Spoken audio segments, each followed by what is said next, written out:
Bonjour tout le monde, aujourd'hui on va s'intéresser aux facteurs locaux indirects et maladies parodontales.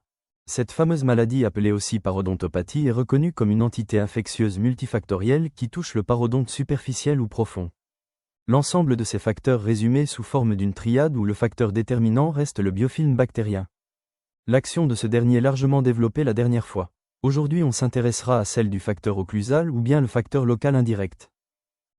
Par définition, les facteurs locaux indirects regroupent l'ensemble des facteurs qui agissent localement mais indirectement sur le parodonte en lui transmettant des surcharges occlusales par le biais de l'odonte.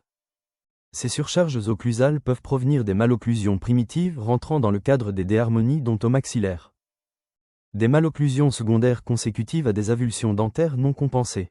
Ça provient aussi des déséquilibres dentaires faisant suite à des thérapeutiques orthodontiques, prothétiques ou bien restauratrices. Des prématurités et des interférences occlusales.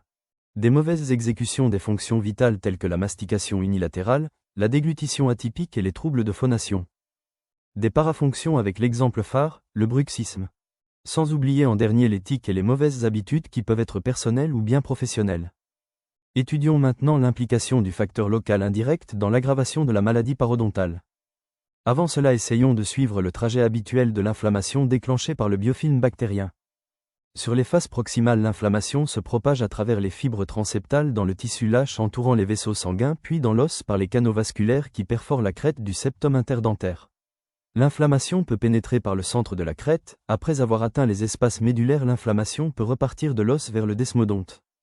Sur les faces vestibulaires et buccales, sur ces faces, l'inflammation se propage de la gencive le long de la surface externe du périoste et pénètre dans les espaces médulaires à travers les canaux de la corticale externe.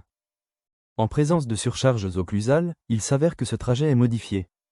La théorie explicative de Glickman repose sur l'existence de une zone irritative, gencive marginale et interdentaire, sensible uniquement aux irritants locaux, plaques et tartres, une zone de codestruction, parodonte profond, capable de subir les deux types d'agressions bactériennes et mécaniques. Les deux zones sont séparées par les fibres transeptales et dento-alvéolaires. Dans la zone irritative, se produit l'inflammation résultant de la présence bactérienne. Si aucun facteur supplémentaire n'intervient, cette inflammation avec le temps progresse en profondeur et entraîne une destruction de l'os, se traduisant ainsi par une perte osseuse horizontale. Si une charge occlusale apparaît, le trajet de l'inflammation dans la zone de codestruction est dévié vers le desmodonte, d'où l'apparition d'une lésion infraosseuse.